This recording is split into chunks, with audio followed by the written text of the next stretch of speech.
Hi, my name is Esterle, if you haven't met me in Honors 202 this semester, and I'm talking about the sonnets of Michelangelo Buonarroti.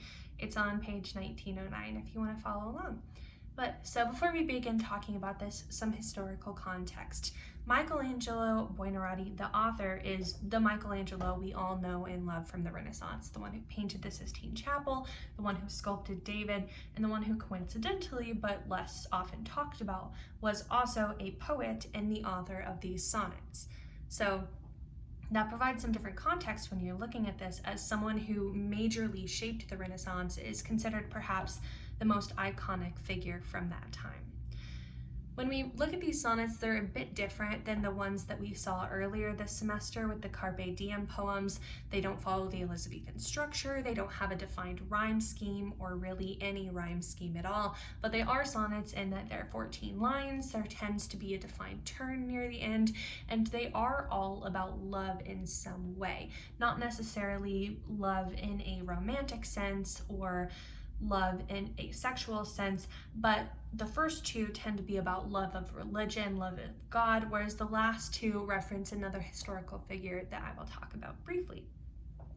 But so if we take a look at the first two sonnets, 83 and 162, they almost provide different viewpoints of religion. Now, when we look at Michelangelo's perspective on religion through his other artistic works, we look at the Sistine Chapel, where he's known for painting hell behind the Pope's chair. So he's perceived through his former artistic works as someone who might not necessarily have had the most respect for religion. And then you have his other works like David, which don't appear to be religiously associated when you just look at them. But Michelangelo was someone who was very religious. He didn't necessarily have great respect for the church as an establishment, but he was a very religious individual, and that is reflected in his poetry here. So if we take a look at the first sonnet, Sonnet 83, it's almost from the perspective of someone who is very devout religiously. So the first couple lines say, "I see in your beautiful face, my Lord, what can scarcely be related in this life. My soul, although still clothed in its flesh, has risen often with it to God."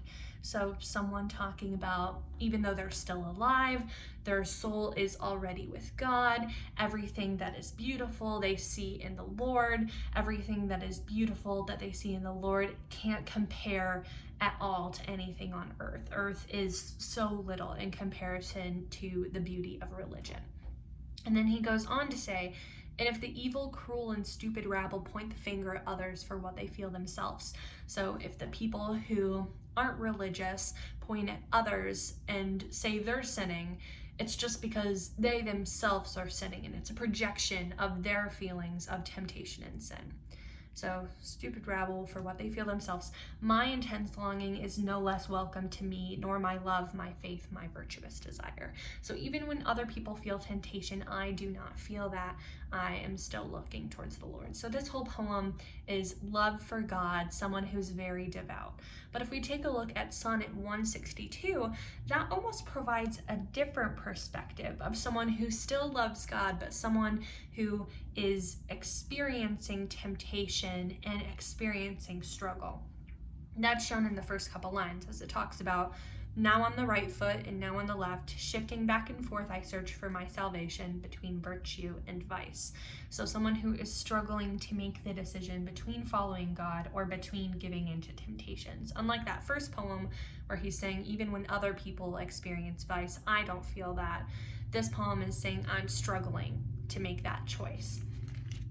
But it's clearly someone who is still religious, as you can see later in the poem when it says, "I offer my blank page to your sacred ink so that love's deception may vanish and mercy may write the truth."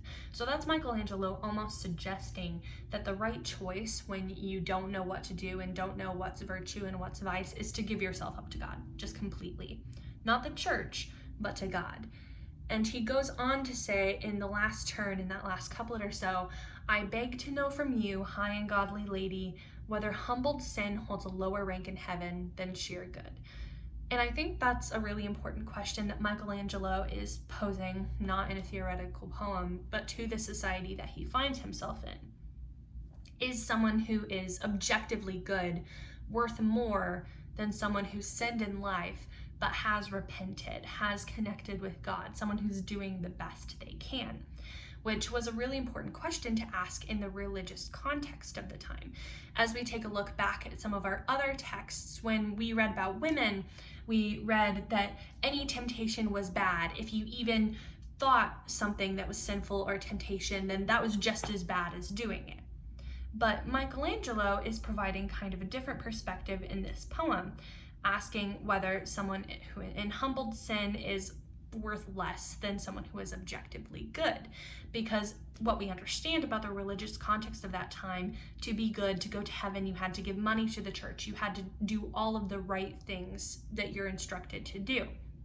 But Michelangelo, someone who is religious but doesn't necessarily appreciate the establishment, kind of deviates a bit and suggests or leaves it up to the reader to decide that if someone is doing the best they can, maybe they can still go to heaven, which doesn't necessarily apply to him because he was someone who was wealthy, someone who was well respected, but it might apply more to the serfs, the poor who lived in that time period, who unfortunately wouldn't have been able to read this poem or really take advantage of the ideas presented. And then as we take a look at the other couple sonnets, they're both about a woman named Vittoria Colonna, who is mentioned in the footnotes if you take a look at that. She's the person referenced in the first line of 235 when he says, a man within a woman. She's referenced at the end of 236, and she is a real historical figure. She was also a poet herself. Nothing historically that I saw pointed to her being transgender or anything, so I'm not quite sure why he references her as a man within a woman, but it's perhaps because Vittoria Colonna was Michelangelo's greatest influence. She was a spiritual mentor to him. She was a poet herself. She was kind of anti-establishment and against the church. So a lot of Michelangelo's viewpoints likely derived directly from her. And that's reflected in the way that he talks about her in these sonnets. But so she's important when understanding the context of these poems. And when he says a man within a woman, he might not necessarily be referencing her legitimate gender, but he might be referencing the fact that women, as we read in the many texts about women that we've read this semester, weren't necessarily respected for their brains. So that might have been his best way of saying, she has a brain, she has thoughts. That's the man part within the woman. She has a man's brain because she's smart and has thoughts about religion that have impacted me.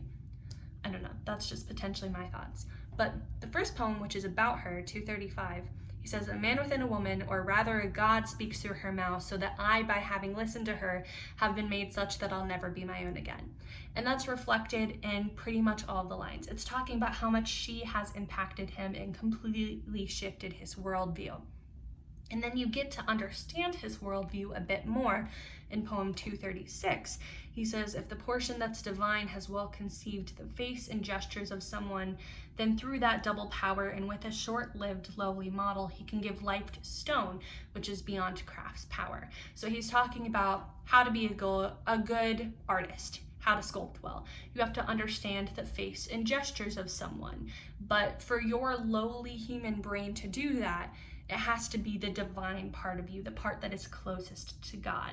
So in Michelangelo, the artist's brain, to be a good artist, your inspiration, your work, your talent all comes from God, from a religious perspective.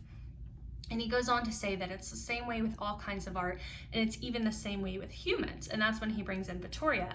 He says, it's the same with me. At birth, I was a model of little worth to be reborn through you, noble and worthy lady, as a noble and perfect thing. So I was a model, you sculpted me. And he brings in that exact metaphor in the next line. He says, if your grace builds up what I lack and files down my excess, building and filing just like you would with a sculpture, what penitence should my fierce ardor expect if it is to chastise and teach me? So she's teaching him, she's continuing to sculpt him and change his worldview. So all of these sonnets are kind of about love in their own way, whether it's love as God and love in a devout way, love of God in a way that you're not necessarily sure what is right, or appreciation for this woman who drastically impacted him. So I'd be curious to know what you guys think about the structure of these poems. Why wasn't there a rhyme scheme? Why did he decide to do a sonnet if he wasn't going to follow any of the objective rules that we understand and that we've seen in the Carpe Diem poems? How does this relate to Michelangelo's other art? Do we see any common themes between his famous pieces and the ideas reflected in these poems? Do we see any common themes between these poems and ideas reflected by other artists, like in the Garden of Earthly Delights that we talked about earlier this semester? What about the gender connotations of these poems? Who is Vittoria Colonna? Does he respect her, or is talking about her as a man within a woman disrespectful to her as an entity, her historical memory? What does her work and her ideals differ from this, or are they accurately represented in these poems? I would love to know what you guys think, and if you enjoyed these poems as much as me. I hope you guys are having a good semester.